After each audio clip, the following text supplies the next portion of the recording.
बात शुरू की थी, तब एक प्रश्न आया था कि तीनों पुरुषार्थों में काम पुरुषार्थ तो प्रारंभ बिंदु है, तो उसकी बात पहले क्यों नहीं करना।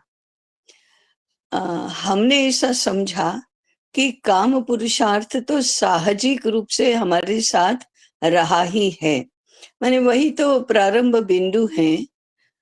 लेकिन कामना पूर्ति के लिए हम जो लौकिक जीवन में, व्यवहार जीवन में करते हैं, उससे संबंधित तो अर्थ पुरुषार्थ है। इसलिए हमने अर्थ पुरुषार्थ से बात शुरू की है। अर्थ पुरुषार्थ के मूल सूत्रों की हम बात करके आज हम काम पुरुषार्थ की ओर भी जाएंगे। हम लोग समाज बनाकर रहते हैं। समाज किसको कहते हैं? तो जो प्राणियों से भिन्न वृत्ति प्रवृत्ति वाले हैं, जो अंतःकरण की प्रेरणा से ही अपना व्यवहार करते हैं, वे मनुष्य होते हैं। सारे मनुष्य एक साथ मिलकर रहते हैं, तब वह समाज होता है। समाज में विश्व भर के जितने भी समुदाय हैं, जितने भी लोग हैं, वे एक दूसरे के साथ संबंधित होकर रहते हैं। अकेले अकेले नहीं रहते। यह अकेले अकेले नहीं रहना, सबको साथ लेकर, सबके साथ जुड़कर रहना, इसका एक भारतीय खास संदर्भ है। वह क्या है?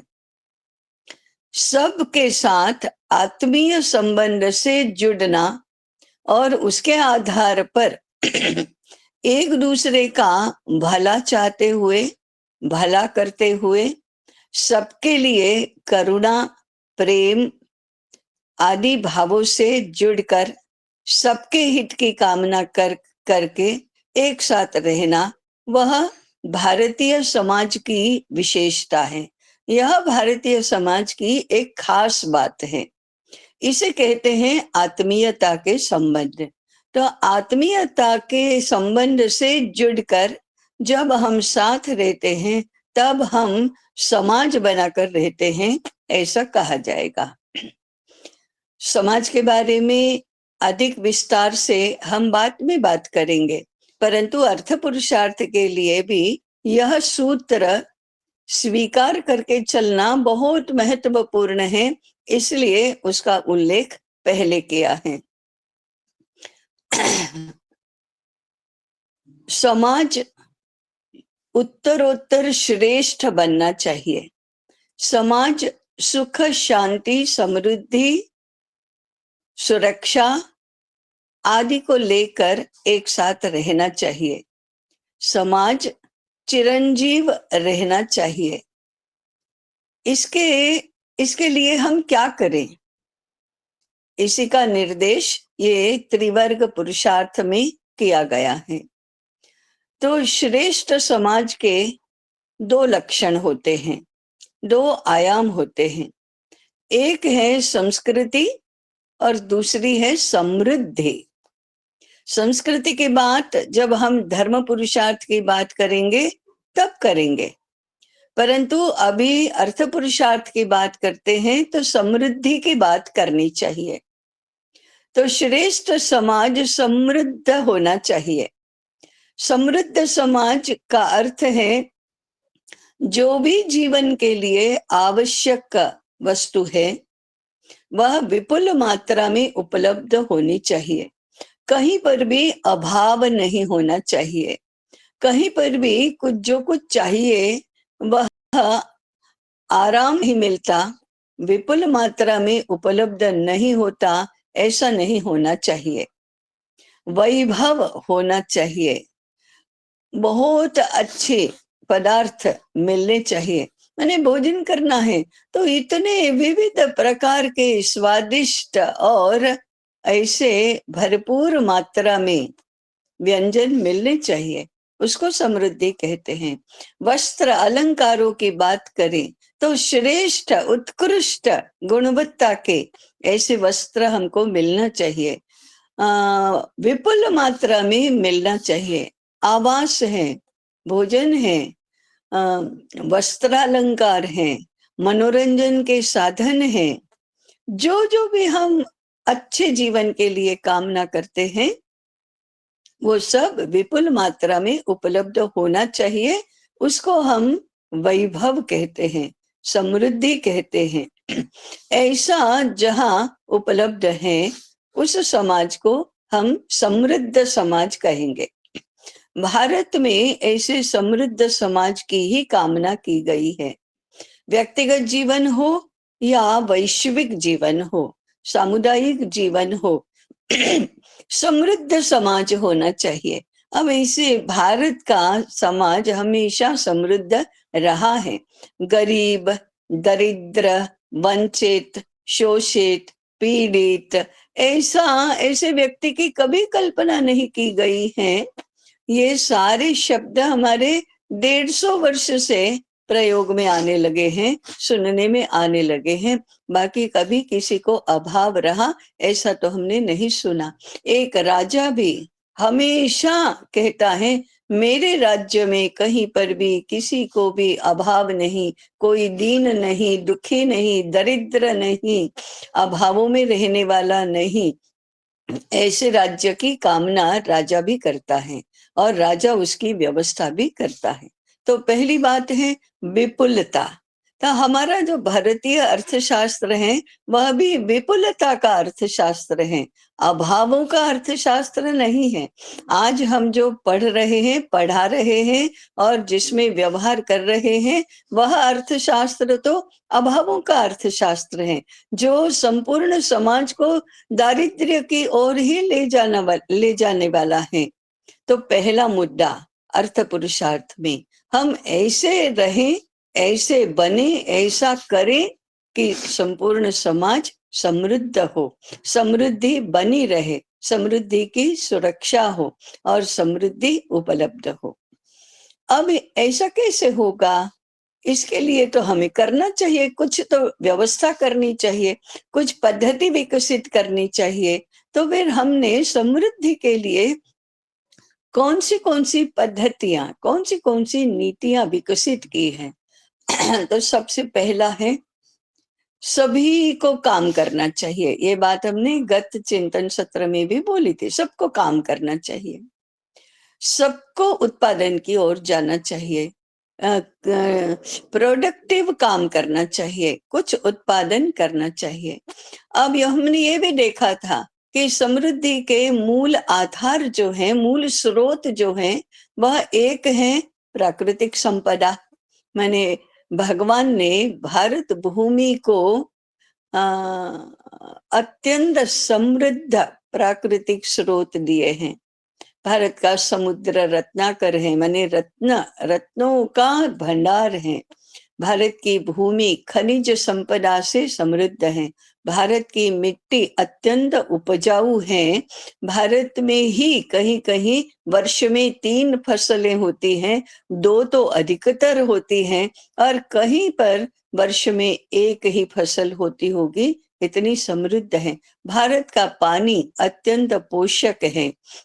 भारत का हवामान, भारत का तापमान, भारत का आकाश, भारत के अरण्य, भारत की वनस्पति संपदा, भारत के पर्वत, भारत की इवन रणभूमि, ये सारी के सारी जो प्राकृतिक संपदा है वो भारत को भगवान ने ही दी हुई है। यह हमारी समृद्धि का स्रोत है। परंतु दूसरा स्रोत है कारीगरी और कुशलता। हम इन समृद्धि के स्रोतों का उपयोग कैसे करते हैं, उससे क्या निर्माण करते हैं, ये दूसरा स्रोत है। यह भी भारत के इतिहास में हम देखेंगे तो विश्व में सबसे अधिक गुणवत्ता वाला रहा है। भारत के बुनकर की उंगलियां जिस उत्कृष्टता का कपड़ा बुनती हैं, उस उत्कृष्टता को आज के भी विश्व के श्रेष्ठ से श्रेष्ठ यंत्र पहुंच नहीं पाए हैं। तो कारीगरी भारत के मनुष्य के हाथ को भगवान ने ही दी है। और तीसरी, निर्माण क्षम बुद्धि, अत्यंत विलक्षण कृति सृजनशील बुद्धि से हाथ को अनेक विविध प्रकार के पदार्थों का उत्पादन करना, निर्माण करना सिखाया है। तो बुद्धि, कर्मेंद्रिय और प्राकृतिक संपदा, ये तीन हमारे समृद्धि के स्रोत हैं। इनका उपयोग करना चाहिए। किसी को भी निर्बुद्ध बनकर कुछ काम ही करना नहीं आता है, कुशल बनकर काम करने की वृत्ति ही नहीं है, और प्राकृतिक संपदा का दुर्व्यय करने की ही वृत्ति है, ऐसा नहीं चलेगा। ये इसको कभी भी क्षम्य नहीं माना है। और इसलिए भारत के हर हाथ को काम करना चाहिए, हर बुद्धि को काम कैसे करना इसकी ओर प्रवृत्त होना चाहिए। तो पहला सूत्र है, समृद्धि के लिए काम करो। किसी ने आलसी नहीं रहना, किसी ने निठल्ले नहीं रहना, किसी ने भी बिना श्रम किए, बिना काम किए नहीं रहना। ये पहला मुद्दा है। दूसरा, वृत्ति हमारी कैसी होनी चाहिए? मुफ्त का कुछ नहीं लेना। हमने कुछ किया नहीं और हमको कुछ प्राप्त हो, ऐसा ऐसा विचार भी मन में नहीं आना चाहिए, ऐसी कल्पना भी मन में नहीं आनी चाहिए।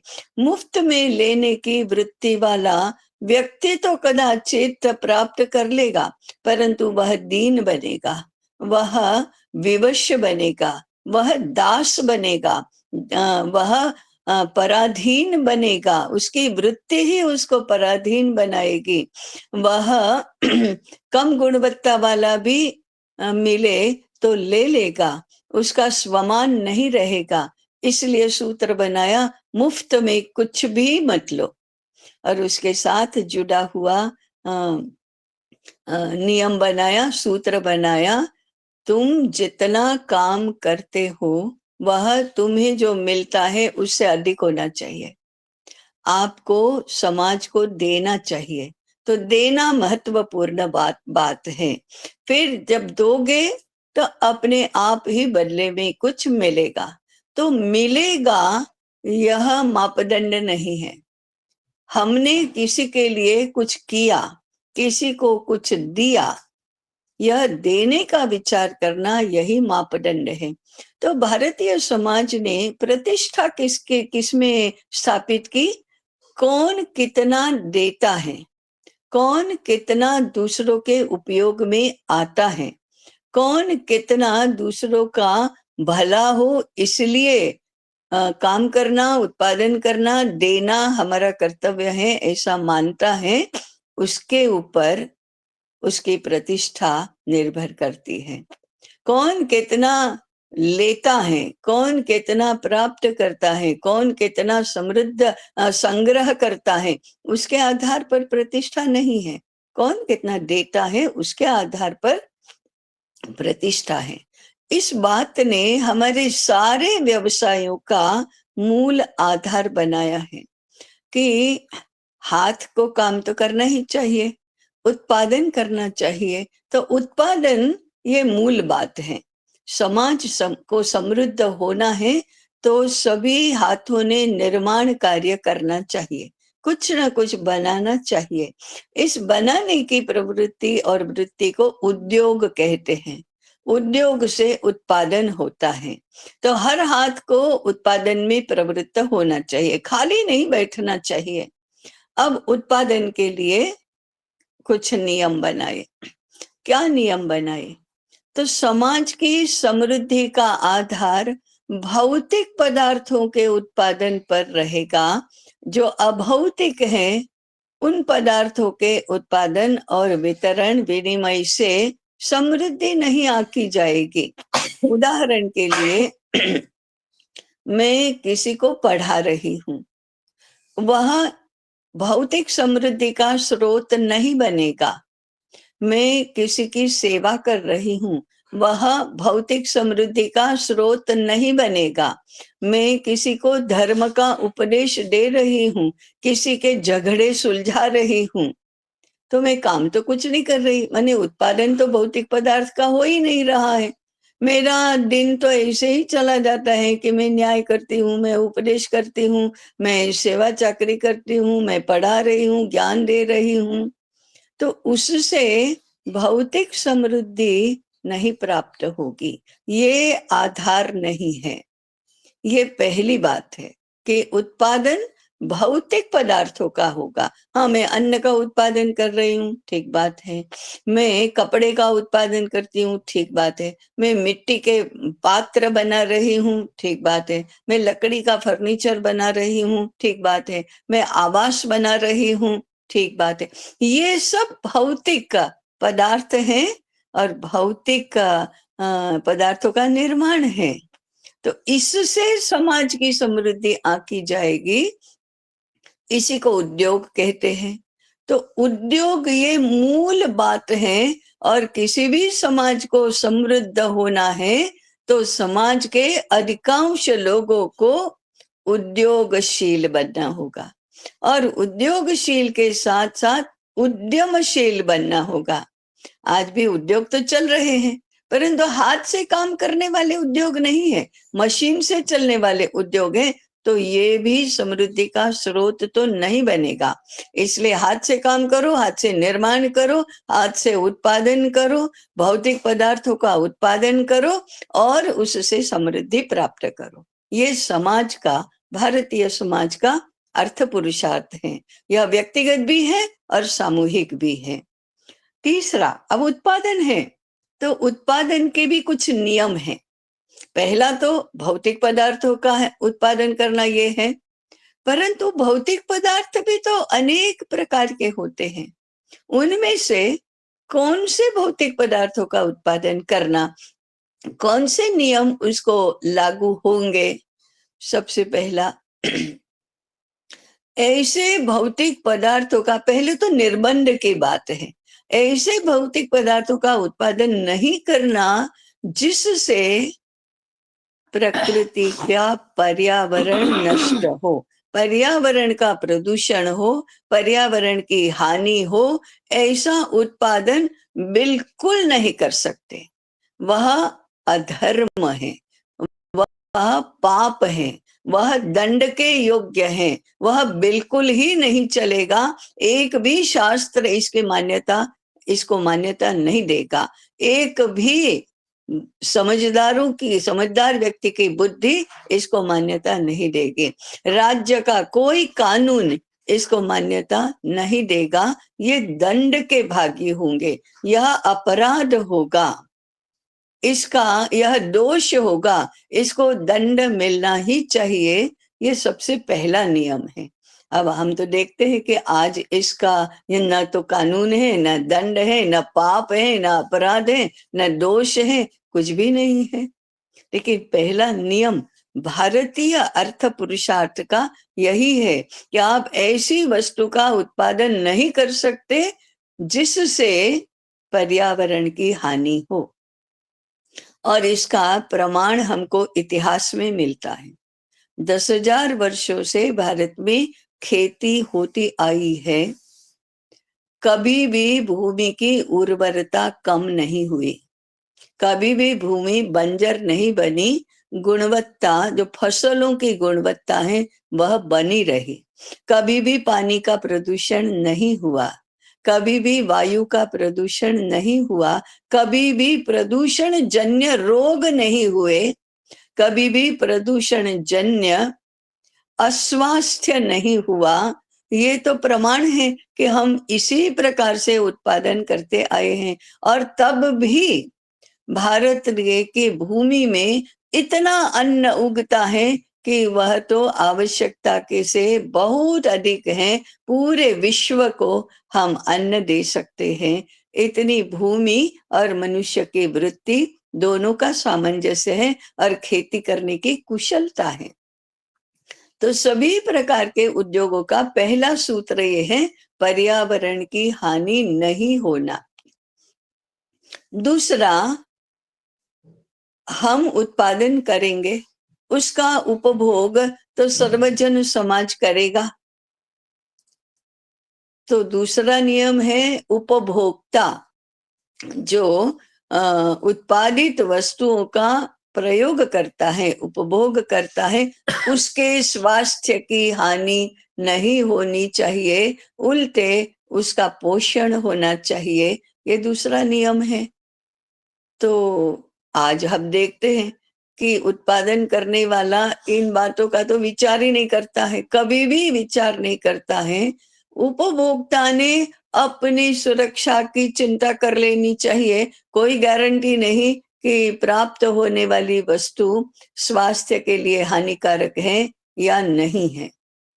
उसने आरोग्य शास्त्र पढ़ना चाहिए, उसने अपने आप पर संयम करना चाहिए, उसने सारी खरीदी की चिंता करनी चाहिए, अपनी सुरक्षा की चिंता कर लेनी चाहिए। उत्पादन करने वाला कुछ भी दे सकता है, उत्पादन करने वाला किसी भी प्रकार की वस्तुओं का उत्पादन कर सकता है। ये अधर्म है, ये पाप है, ये अपराध है। लेकिन हम देखते हैं ना, बाजार में दूध की मिठाइयां मिलती है, इतने दूध को देने वाली गाय भैंसे हमारे देश में है ही नहीं, तो फिर कहां से होती है ये दूध की मिठाइयां, मिलती कहां से हैं? उत्पादन के समय स्वास्थ्य की चिंता बिल्कुल नहीं की, पर्यावरण की चिंता बिल्कुल नहीं की, और फिर खाने वाले धड़ल्ले से खाते हैं। इतनी बुद्धि होती है गिनती करने की कि ये दूध कभी असली हो ही नहीं सकता, तो भी खाते हैं। इतनी हमारी शिक्षा अनर्थक तो बन ही गई है। तो दूसरा नियम है, उत्पादन में उपभोक्ता के स्वास्थ्य की हानि नहीं होनी चाहिए, यह पाप है। इसलिए ये दूसरा उत्पादन का नियम है, निर्बंध है, कानून है। कौन सा कानून? धर्म का कानून है। राज्य का तो है या नहीं है वो अलग बात है, लेकिन धर्म का कानून है। और तीसरा, वो ये स्वास्थ्य और पर्यावरण, ये तो एक तुलना में भौतिक आयाम हुए, परंतु दूसरा जो मानसिक है, वह समाज की स्वतंत्रता का नाश नहीं होना चाहिए। कौन सी स्वतंत्रता? आर्थिक स्वतंत्रता का नाश नहीं होना चाहिए, स्वाभाविक स्वतंत्रता का नाश नहीं होना चाहिए। क्या मतलब है इसका? फुटपाथ के किनारे पर टूटी हुई चप्पल रिपेयर करने वाला मोची गरीब भले है, परंतु अपने धंधे का स्वामी है। और बाटा की कंपनी में मैनेजर भी नौकर है। तो एक नौकर है, एक स्वामी है। पैसा कितना मिलता है इसके साथ संबंध नहीं है। आप स्वामी है, स्वतंत्र है कि नहीं है, ये मापदंड है। ये सुसंस्कृत समाज का मापदंड है, ये विकसित समाज का मापदंड है। सबको अपने अपने उत्पादन के कार्य का स्वामी होना चाहिए, नौकर नहीं। आज हम संक्षेप में देखेंगे, आज हमारे उत्पादन के उद्योग हैं, इतने बड़े बड़े हो गए हैं, एक स्थान पर इतना अधिक उत्पादन हो रहा है। हमारे उत्पादन करने वाले यंत्रों को 24 घंटे चलना ही चाहिए, तभी मालिक को परवड़ता है, नहीं तो नहीं परवड़ता। इसलिए 24 घंटे कारखाने चलते हैं, इतना अधिक उत्पादन होता है, परंतु उसमें काम करने वाले लोगों की क्या स्थिति है? वे लोग या तो नौकर हैं या मजदूर हैं, स्वामी नहीं है। और 100 लोगों के स्थान पर 10 लोगों को ही काम मिलता है, बाकी 90 लोग तो बेचारे बेरोजगार ही घूमते हैं। अब कौन सी बेरोजगारी हम कम करेंगे? इससे नहीं कर सकते। उत्पादन बढ़ रहा है, कुछ लोगों की समृद्धि बढ़ रही है, पैसा सबसे खींच खींच कर कुछ थोड़े लोगों के हाथ में आ रहा है, परंतु अधिकांश समाज जो है वह आर्थिक स्वतंत्रता गंवा कर मजदूर और नौकर बनने के लिए मजबूर हो गया है, क्योंकि उसको पेट तो भरना है। अधिकांश समाज ऐसे नहीं प्रवृत्त हो सकता, भूखों मर जाएंगे लेकिन कारखाने में काम नहीं करेंगे, ऐसा नहीं कर सकता। उसके लिए स्वतंत्रता स्वाभाविक होनी चाहिए, उसके लिए स्वतंत्रता व्यवस्था के परिणाम स्वरूप होनी चाहिए, कानून के परिणाम स्वरूप होनी चाहिए, वृत्ति मनोवृत्ति के परिणाम स्वरूप होनी चाहिए, उसका नाश होता है। तो ऐसा उत्पादन हम नहीं कर सकते जहां अधिकांश लोगों की स्वतंत्रता का नाश हो। हमको तो पग पग पर उदाहरण दिखाई देंगे कि इन तीनों में से एक भी बात की चिंता आज नहीं की जाती है। इसका अर्थ है कि हमारा अर्थ पुरुषार्थ बिल्कुल ही विपरीत आधारों पर निर्माण हो गया है, भारतीय आधार पर नहीं चल रहा है। तो ये उत्पादन की बात हुई, ये उद्योगों की बात हुई। ऐसा उत्पादन होना, अधिकतम होना, और समाज के सर्वाधिक संख्या में लोग इसमें लगने चाहिए, क्योंकि उत्पादन ही प्रमुख आधार है समृद्धि का। अनुत्पादक जितने भी काम बढ़ रहे हैं, उतना अंततोगत्वा समाज दारिद्र्य की ओर ही जा रहा है। तो हम देखेंगे कि दो बातें हुई है हमारी। एक तो उत्पादन में कम लोग लग रहे हैं। क्यों कम लोग लग रहे हैं? इसका और एक कारण है, यंत्र बढ़ गए हैं और मनुष्य निकम्मा बन रहा है, अनएम्प्लॉयबल बन रहा है, उसके हाथ को काम ही नहीं है। और शिक्षा ऐसी हो गई है कि उसके हाथ को यदि काम मिलेगा तो शिक्षित लोगों को करना नहीं है। तो हम आर्थिक दृष्टि से दारिद्र्य की ओर ही बढ़ रहे हैं। ये अर्थ पुरुषार्थ है, वह विस्थापित हो गया है, अनवस्थित हो गया है, इसलिए ऐसा होता है। तो नियम क्या है? जनसंख्या का अधिकांश हिस्सा प्रोडक्शन में लगना चाहिए, उत्पादन में लगना चाहिए, और विपुल मात्रा में भौतिक समृद्धि का उत्पादन, निर्माण, सृजन होना चाहिए। अब वो यंत्र और उसका क्या करना, वो एक स्वतंत्र विषय है। पूर्ण एक सत्र हमारा इसके लिए होगा कि उत्पादन में यंत्रों की क्या भूमिका है। दूसरा है अब अर्थ पुरुषार्थ के लिए दूसरी जो व्यवस्था है वह है वाणिज्य की। वाणिज्य माने व्यापार। अब उत्पादन में और व्यापार में अंतर क्या है, और हमारी सामाजिक व्यवस्था क्या है? जो उत्पादन करता है उसे व्यापार नहीं करना चाहिए, जो व्यापार करता है उसको उत्पादन नहीं करना चाहिए। अब इसके सामने आज बहुत आर्ग्यूमेंट्स हो सकती है, बहुत तर्क वितर्क दिए जा सकते हैं, परंतु भारत के अर्थ पुरुषार्थ की जो व्यवस्था बनी है उसमें ये बात तो मुख्य है कि जिसका काम जो है वो करे, दूसरों के काम नहीं लेना, दूसरों के काम नहीं छीनना। अर्थार्जन के लिए जो काम कर रहा है उसका काम तो और किसी ने छीन लेना ही नहीं चाहिए। ये भी चोरी जैसा अपराध है, ये भी लूट और डाका डालना उसके जैसा अपराध है। तो दूसरा जो है वह व्यापार है, वाणिज्य है।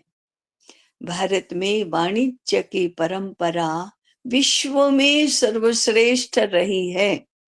18वीं शताब्दी में विश्व व्यापार का 73% हिस्सा, 73% ऑफ द वर्ल्ड ट्रेड वो चीन और भारत का मिलकर था।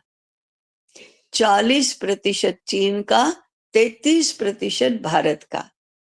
इसका अर्थ है भारत का व्यापार विश्व में चलता था, भारत के उत्पादन विश्व भर में जाते थे, और विश्व के श्रेष्ठ उत्पादन भारत में भी आते थे। व्यापार कभी एक पक्षी नहीं होता, तो दुनिया के श्रेष्ठ से श्रेष्ठ पदार्थ भारत में आते थे। लंका के मोती, बसरा के मोती, ईरान के अंगूर, ईरान के गलीचे, विश्व में जो जो भी उत्कृष्ट है, श्रेष्ठ है, वो भारत में आता था।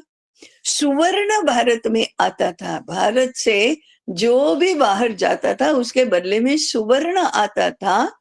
तो सुवर्ण इतना अधिक था, इसलिए तो भारत को सोने की चिड़िया कहा जाता था। उत्पादन भारत में भी सुवर्ण तो मिलता है, परंतु विश्व भर से भी सुवर्ण आता है, क्योंकि हम व्यापार कर रहे हैं। भारत के व्यापार के लिए जो साधन चाहिए, माने हमारा जो नौका उद्योग है, वो भी सर्वश्रेष्ठ है, विश्व में सर्वश्रेष्ठ। और इस वाहनों के कारण से, यातायात के साधनों से, उसमें उसके निर्माण की हमारी कुशलता के कारण से विश्व व्यापार में हम ही श्रेष्ठ रहे हैं। तो व्यापार तो होता ही है। व्यापार कहते किसको है, वाणिज्य कहते किसको है? जहां उत्पादन होता है वहां तो व्यापार की आवश्यकता नहीं है। जो उत्पादन करता है उसको तो मिल ही जाता है, और जो उत्पादन करते हैं वो आपस में सबको सारी वस्तुएं देते हैं, उसको व्यापार नहीं कहते। वो उसके संबंध में बाद में भी ये प्रश्न आने वाला है, मैं पहले ही कहती हूँ, फिर भी आप पूछ सकते हैं। विनिमय प्रथा या बार्टर सिस्टम जो कहते हैं ना, वो हमारे यहाँ नहीं थे। वो बार्टर सिस्टम, ये बार्टर सिस्टम तो अंग्रेजों ने दिया हुआ शब्द है। उनको ये विनिमय की प्रथा क्या है, वाणिज्य क्या है, इसका कुछ भी समझ में नहीं आया, इसलिए बार्टर सिस्टम जैसा शब्द प्रयोग हमारे यहाँ आया है। लेकिन बार्टर सिस्टम ये हमारे यहाँ व्यापार का मूल आधार नहीं है। व्यापार का, वाणिज्य का मूल आधार है एक है गोपालन, दूसरा है कृषि। ये भी वाणिज्य के साथ जुड़ा हुआ है, ये लेकिन ये उद्योग है। परंतु वाणिज्य किसको कहते हैं? जहां उत्पादन होता है वहां से जहां उत्पादन नहीं होता वहां वस्तुएं पहुंचाना, उस पहुंचाने की व्यवस्था करना, उसको वाणिज्य कहते हैं। तो वाणिज्य अर्थ पुरुषार्थ का दूसरा आयाम है। तो फिर जो वाणिज्य करते हैं उनका पहला कर्तव्य है किसी के भी पास आवश्यक वस्तुएं नहीं पहुंचना, ये हमारा अपराध रहेगा। सबको सब मिलना चाहिए, उसकी व्यवस्था करो। कोने को सुदूर कोने में नहीं मिल रहा है, नहीं, व्यापारी क्या कर रहे हैं? व्यापारियों का महाजन जो गिल्ड होता है वो क्या कर रहा है? उसने देश की 140 करोड़ की जनसंख्या को या विश्व की 6-7 अरब जनसंख्या को जो चाहिए वह यदि वहां उत्पादित नहीं होता है तो पहुंचाने की व्यवस्था करनी चाहिए। ये कर्तव्य है, यह कर्तव्य है। और उसमें भी यही आया कि मुझे क्या मिलेगा इसकी चिंता दूसरे नंबर की है, इनको कैसे मिलेगा, जिनके पास नहीं है उनको कैसे मिलेगा, इसकी व्यवस्था करो। तो ये मूल आधार हुआ वाणिज्य की वृत्ति प्रवृत्ति का। दूसरा है कि वाणिज्य के लिए क्या क्या चाहिए, उसकी व्यवस्था कैसे करना। जैसे वाणिज्य के लिए परिवहन चाहिए, आपको एक स्थान से दूसरे स्थान पर पदार्थ को ले जाना है तो वाहन चाहिए, कार्गो चाहिए। तो किस पर लाद कर ले जाएंगे? आज तो विमान भी है, समुद्री जहाज भी है, रेलवे भी है और ट्रांसपोर्ट भी है। ये ट्रांसपोर्ट मूल अर्थ में ट्रांसपोर्ट, ये ट्रांसपोर्ट कैसा होगा, इसके ऊपर समृद्धि का आधार है। सूत्र वही लागू होते हैं, कौन से? पर्यावरण की हानि नहीं होना, मनुष्य के स्वास्थ्य की हानि नहीं होना, और स्वतंत्रता का नाश नहीं होना। ये 3 आधारभूत सूत्र हैं। अब इन 3 सूत्रों को लागू करके देखो, कौन सा वाहन, कौन सा साधन, यातायात की कौन सी व्यवस्था वाणिज्य के अनुकूल होगी। फास्ट जाना है, ये सिद्धांत ही नहीं है। एकाधिकार होना सिद्धांत ही नहीं है। उत्पादन का भी पेटेंट नहीं होना और वाणिज्य का भी सोल सेल एजेंसी नहीं होना, ये तो पहला सिद्धांत है। परंतु सड़क और परिवहन का वाहन, ये दोनों ही बातें यदि पर्यावरण के अनुकूल नहीं है तो इस प्रकार से वाणिज्य तो नहीं होगा। हाँ, आप कहेंगे कि नहीं पहुंच सकते ना विश्व भर में, मत पहुंचो ना, वहां जाकर उत्पादन करना सिखाओ। ये सुसंस्कृत व्यवस्था हुई। आपको डिटर्जेंट पाउडर एक स्थान पर निर्माण करके विश्व भर में क्यों पहुंचाना है? अगर विश्व भर के लोगों की चिंता करना है तो वहां जाओ और उनको डिटर्जेंट पाउडर बनाना सिखाओ। इससे परिवहन कम होगा, इससे स्वतंत्रता की रक्षा होगी, इससे जो चाहिए वो सब मिलेगा। ये उल्टा नहीं चलता कि हम किसी को उत्पादन करने नहीं देंगे, किसी को उत्पादन करना सिखाएंगे नहीं, हमारा एकाधिकार रहेगा, हमारा पेटेंट रहेगा और हम ही विश्व भर में पहुंचाएंगे, चाहे 5 रुपये की वस्तु 50 में या 500 में क्यों न देनी पड़े। वो तो बहुत ही अच्छा होगा।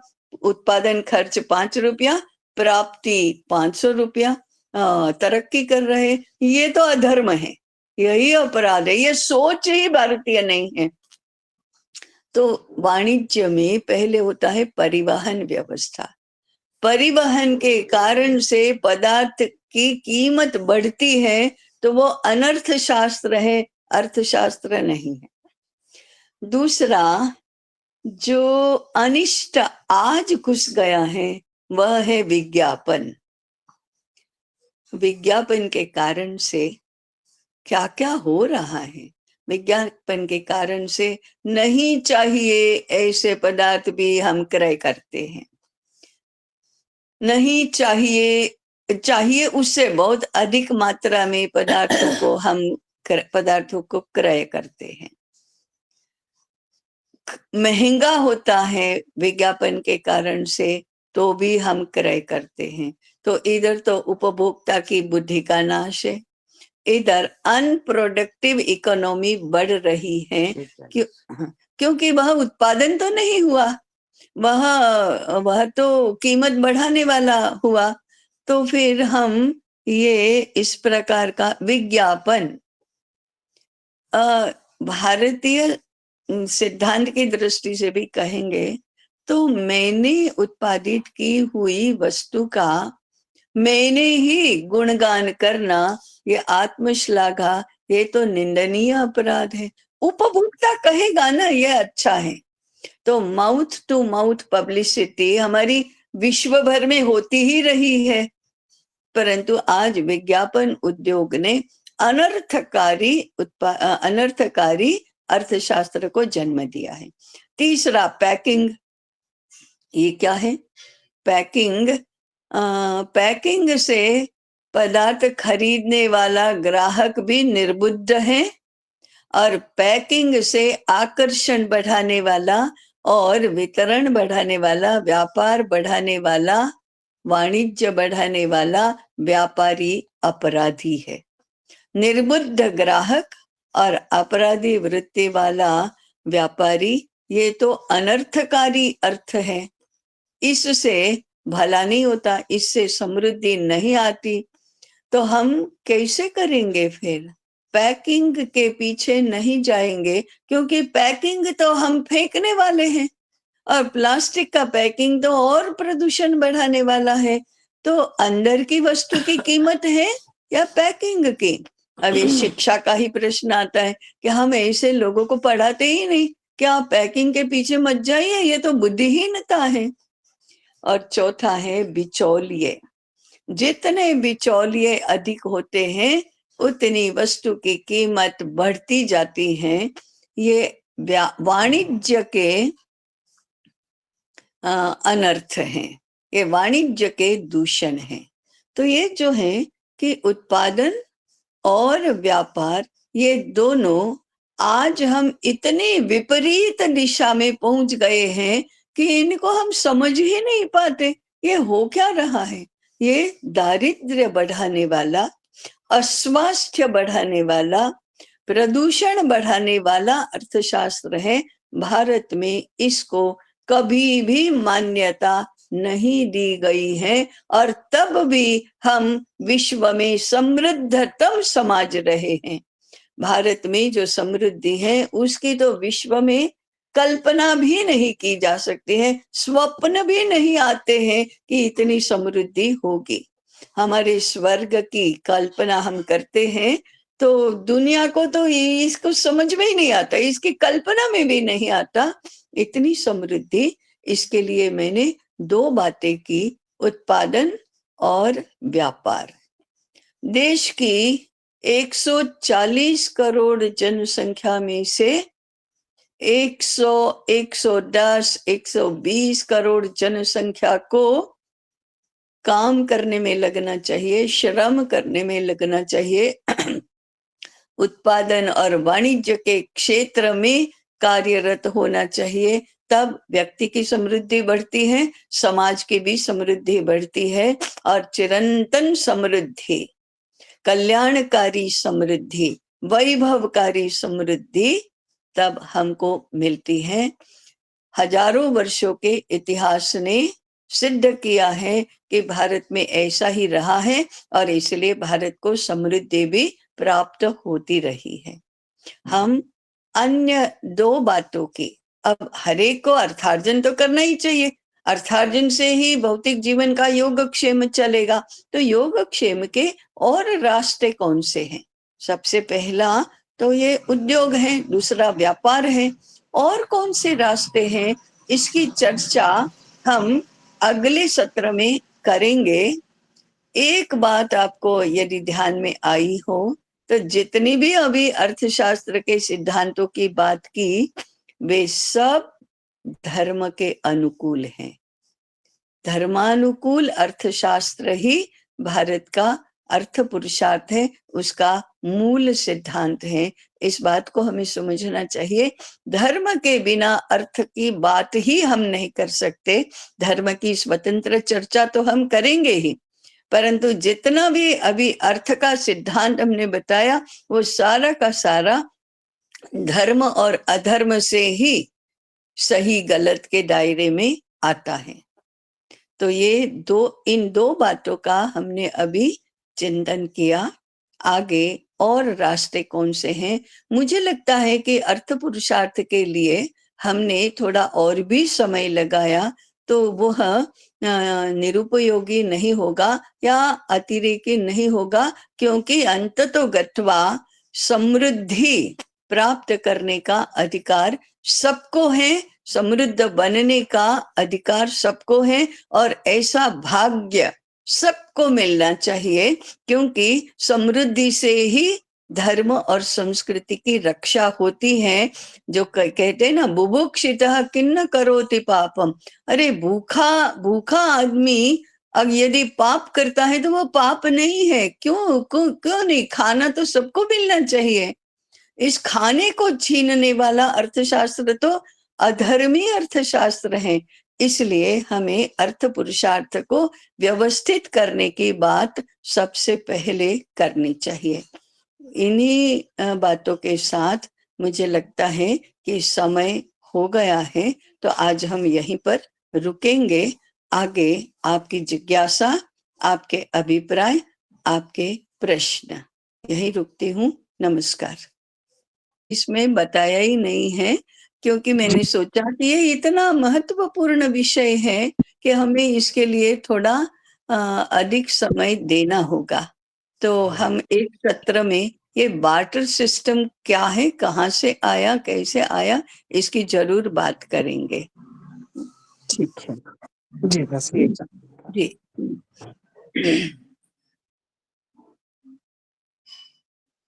उत्कर्ष भाई। नमस्ते तय। नमस्कार। तय, ये वर्ण व्यवस्था की वाणिज्य या व्यापार में क्या स्थिति रहती थी, उसका क्या महत्व था? वो हाँ अगर हाँ, बता। महत्वपूर्ण बिंदु था, कितना प्रभाव जी था उसका ये पूरे क्षेत्र में? जी जी, ये भी आज के विषय में माने this is out of syllabus, ऐसा तो प्रश्न है, क्योंकि वर्ण और जाति और व्यवसाय ये भी एक स्वतंत्र विषय है। फिर भी यदि एक दो बातों में बताऊं तो वर्ण व्यवस्था का यदि हम स्वीकार करते हैं, उसको मान्यता देते हैं, तो शूद्र वर्ण उत्पादन करता है और संपूर्ण समाज की समृद्धि का आधार उनके ऊपर है। वैश्य वर्ण वाणिज्य करता है तो वह दूसरे नंबर पर आता है, और जो क्षत्रिय वर्ण है उसको नौकरी करना है, वह तीसरे नंबर पर आता है। वह तो समाज से लेने वाला ही है, वाणिज्य और उद्योग की तरह वो देने वाला नहीं है। तो समाज की समृद्धि की रक्षा भले ही वो करे, उसके ऊपर समृद्धि का आधार नहीं है। और ब्राह्मण वर्ण का तो उत्पादन में बिल्कुल ही या अर्थ के क्षेत्र में बिल्कुल ही उपयोग नहीं है। हम कह सकते हैं वे तो निठल्ले हैं, वे तो पराधीन है, समाज के ऊपर अधीन है, कुछ भी उत्पादन करते नहीं और खाते हैं और प्राप्त करते हैं। इसलिए ब्राह्मण वर्ण उत्पादन नहीं करता, व्यापार भी नहीं करता, नौकरी भी नहीं करता, वह सेवा करता है।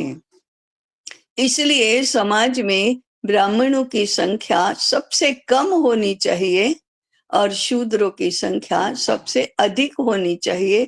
शूद्रों के साथ समृद्धि है, ब्राह्मण समृद्धि की बात नहीं करता, संस्कृति की बात करता है, और इसलिए वह समृद्ध समाज के अधीन रहकर अपना योगक्षेम चलाता है। अब इतने मात्र से प्रश्न तो अनेक निर्माण होंगे, तो इसकी हम चर्चा स्वतंत्र रूप से कर सकते हैं।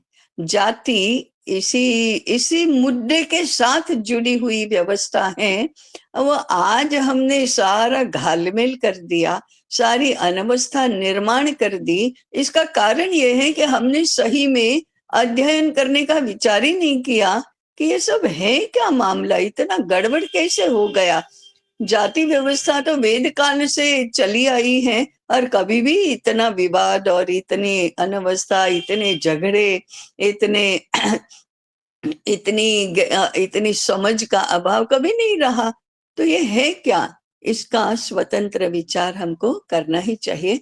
अभी 2 मिनट में ही मुझे जो मूल बातें बतानी थी वो बताई, परंतु इनमें से प्रश्न तो अनेक निर्माण होने ही वाले हैं।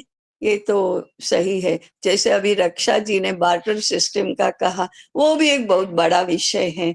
ऐसे वर्ण और जाति और व्यवसाय ये भी एक बड़ा विषय है।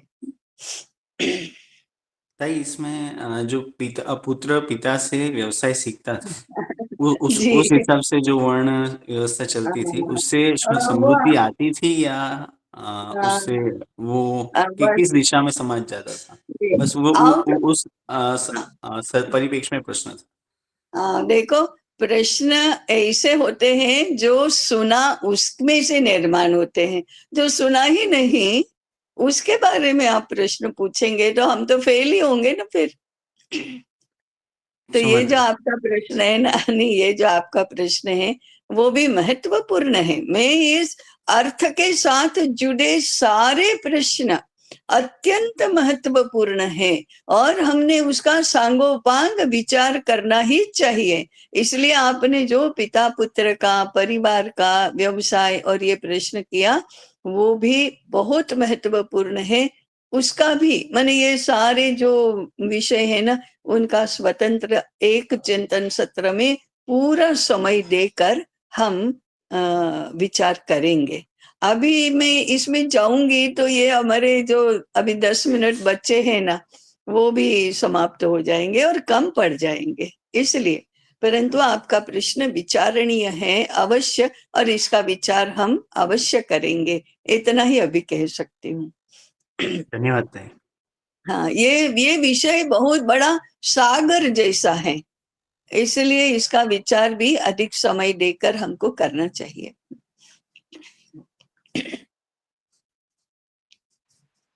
गौरी जी, आप अपना प्रश्न पूछिए।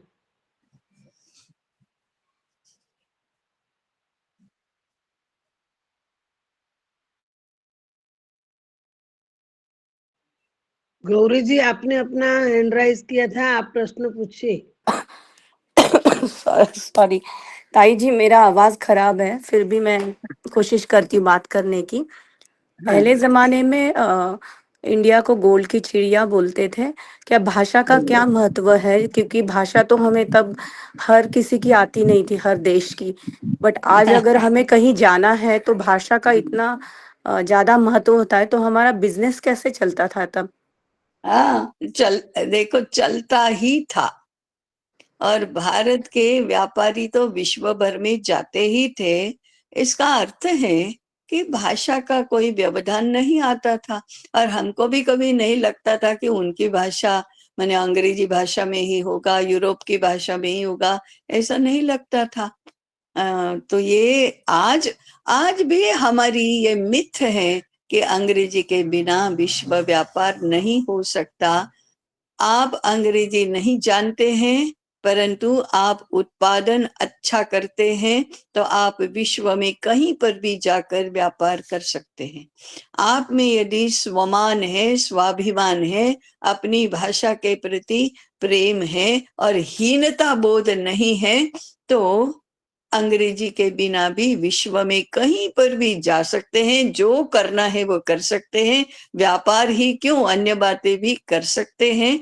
आपको अंग्रेजी को छोड़कर विश्व की सैकड़ों भाषाओं में से कहाँ आती है कोई भाषा? तो भी आप फ्रांस में नहीं जा सकते, रशिया में नहीं जा सकते, चीन में नहीं जा सकते, सर्वत्र जा ही तो सकते हैं।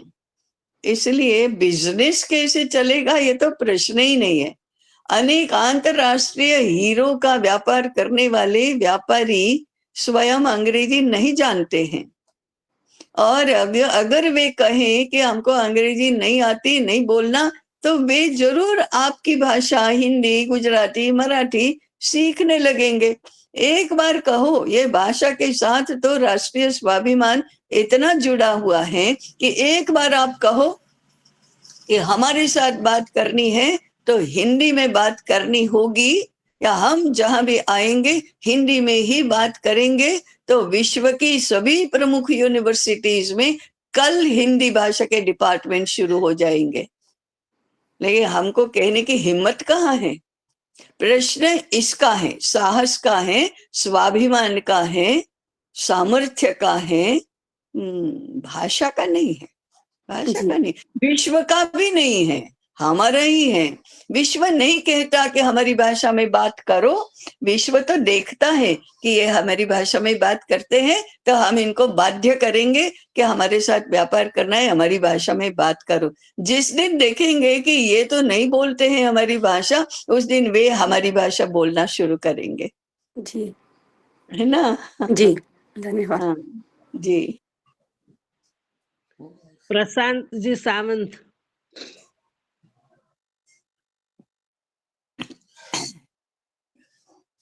नमस्ते ताई जी।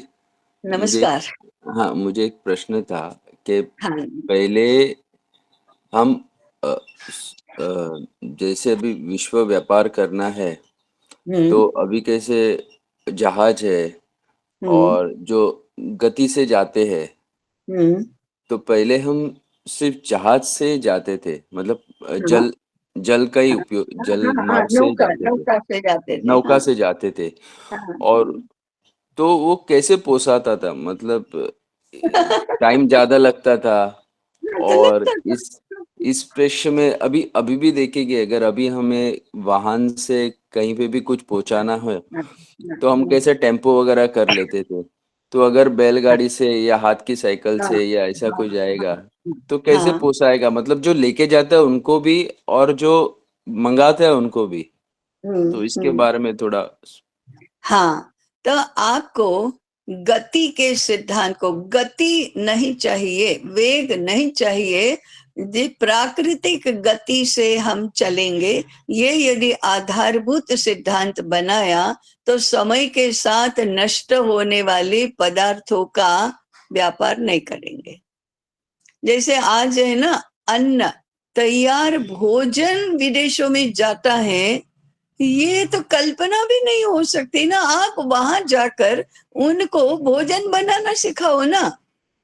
मैंने अभी ये भी कहा था कि वहां भोजन क्यों भेजते हैं, दाल सब्जी क्यों बना बना कर भेजते हैं, वहां सब्जी उगाना सिखाओ, वहां सब्जी बनाना सिखाओ। अगर आप विश्व का भला चाहते हैं, पर्यावरण का भला चाहते हैं, स्वास्थ्य का भला चाहते हैं, तो इन मूल सिद्धांतों को ही बदलो।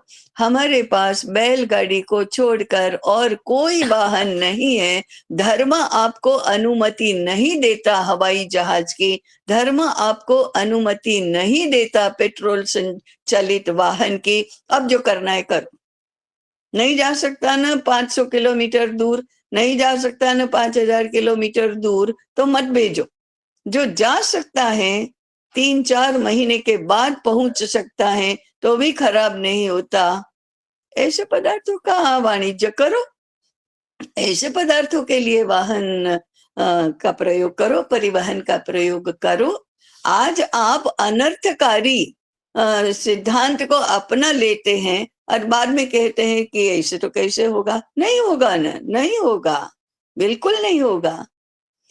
इसी सिद्धांत के आधार पर हजारों वर्षों से हमारा देश और हमारा समाज और हमारे व्यक्ति समृद्ध ही होते रहे हैं। गरीब कभी नहीं हुए, रोगी कभी नहीं हुए। दुनिया में इतने रोग पैदा करो और बाद में फार्मास्यूटिकल उत्पादन बढ़ाओ, इससे विपरीत, इसे विपरीत बुद्धि कहते हैं, सीधी बुद्धि नहीं कहते।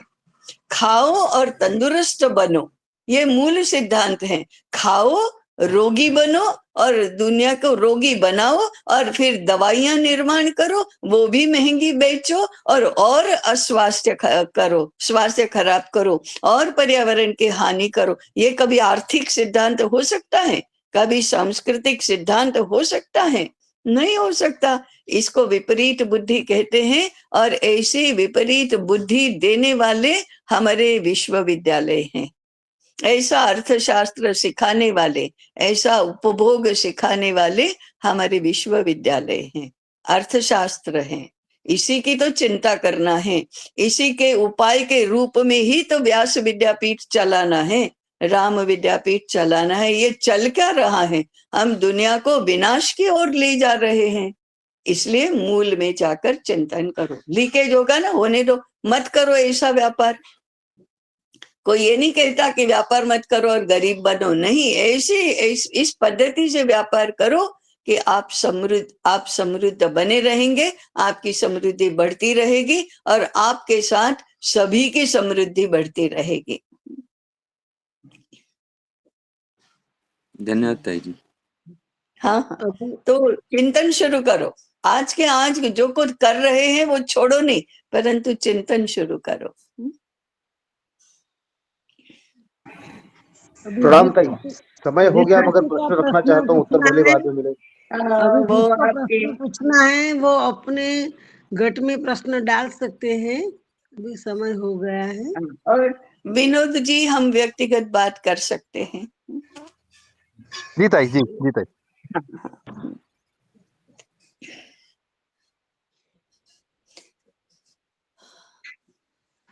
पूर्ण करना है सुमति बहन? हाँ, पूर्ण कीजिए।